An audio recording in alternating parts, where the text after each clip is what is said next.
Hello guys, আসসালামু আলাইকুম। আপনারা সবাই কেমন আছেন? আমরা অনেক ভালো আছি। আজকে আমার আম্মু রান্না করতে যাচ্ছে তেলাপিয়া দিয়ে আলু, বেগুন, মূলা চচ্চড়ি। এখন আমরা কড়াইতে পরিমাণ মতন তেল দিয়ে দিব, তারপরে পেঁয়াজ মরিচ দিয়ে দিব, ভালো মতন ভেজে নিব, নাড়াচাড়া করে নেব। এরপর এর মধ্যে আমরা আলু, বেগুন আর মূলা দিয়ে দিব, সবগুলো দিয়ে দিব। আমরা দিয়ে দেওয়া শেষ। এখন আমরা মশলা দিয়ে দিব। এখন আমরা হলুদের গুঁড়ো দিয়ে দিব, তারপরে ধইনার গুঁড়ো দিয়ে দিব, তারপরে মরিচের গুঁড়ো দিয়ে দিব। এখন স্বাদ মতন লবণ দিয়ে দিয়েছি।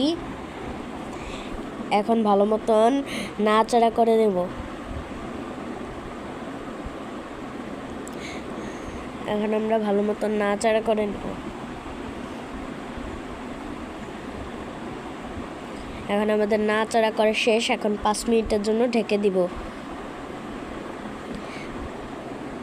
5 মিনিট পর আবার আমরা চলে আসলাম।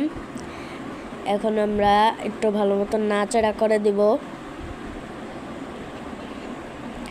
এখন আমাদের নাড়াচাড়া করা শেষ। এখন এর মধ্যে পরিমাণ মতন পানি দিয়ে দিব। এরপর ভালো মতন নাড়াচাড়া করে দিব।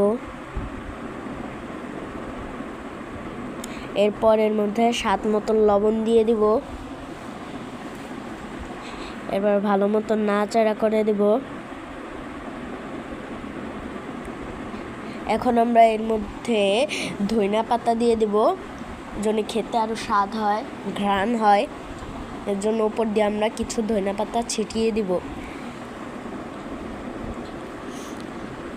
দেওয়া হয়ে গিয়েছে আমাদের ধনিয়া পাতা। এখন ভালো মতন নাড়াচাড়া করে দেব। এখন ভালো মতন নাড়াচাড়া করে দেব। নাড়াচাড়া করা শেষ।